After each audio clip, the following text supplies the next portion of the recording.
great strength of our country is that it was founded on the principles of respect and equality, which stemmed from the premise that we were all created in the image and likeness of our God.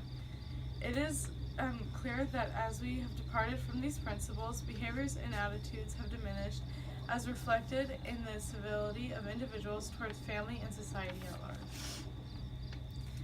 When America was in its infancy and becoming a great nation, our leaders and politicians were diplomatic, gentlemanly, and refined. They cared for the outcome of America. They put differences aside to make decisions that would make the United States successful and eventually become the greatest nation in the world. They were able to solve problems with civility and respect. It wasn't too long ago that people treated others with dignity. While not a perfect world, neighbors were neighborly and strangers were kind to one another. Statesmen, though they often disagreed, were able to solve the world's problems by listening to one another and agreeing to disagree. In a manner almost incomprehensible today, they were able to work together, solving the delicate and complex problems that this world has faced. Civility today. So what happened since the days of George Washington, Andrew Jackson, Abraham Lincoln, and even Margaret Thatcher? How have modern-day politics turned into another distasteful and shocking reality show? How has society descended into road rage, drive-by shootings, and more often acts of terrorism?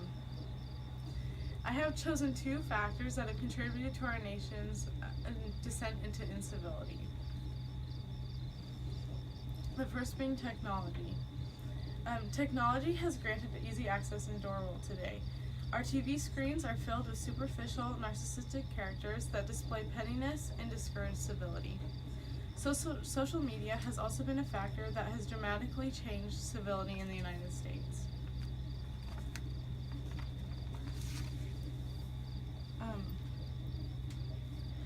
On these social media platforms, we get to be anonymous, stating our opinions without any consequences. Hurtful and unnecessary comments are often shared because these cyberbullies want a reaction without being reprimanded for their words. Social media has been a catalyst in the decline of civility. The lack of etiquette is appalling. Although these acts have faceless commenters, they are not victimless crimes. The world has also become extremely judgmental and critical of others. It is now commonplace for youths to be disrespectful both from their peers and their elders. We live in a judgmental society. We have been bred to judge. It may have begun in our very own homes on our TV screens, but they were like shows like American Idol. Young talents tried to pursue their dreams, but they were met often with rude and disrespectful critiques. There was no respect toward the singers, and the audience ate it up. The show thrived on rudeness and a disregard of respect. Because of these shows, it makes it look as if judging is okay and should be tolerated.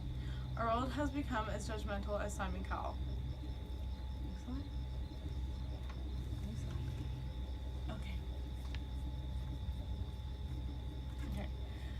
Politics and politicians have also taken a turn for the worse.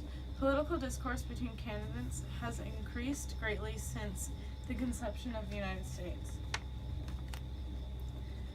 Candidates often create attack ads and insults that are not only attacking their political agendas, but are attacking their families and their lifestyles. These politics are making Americans nervous and unsettled.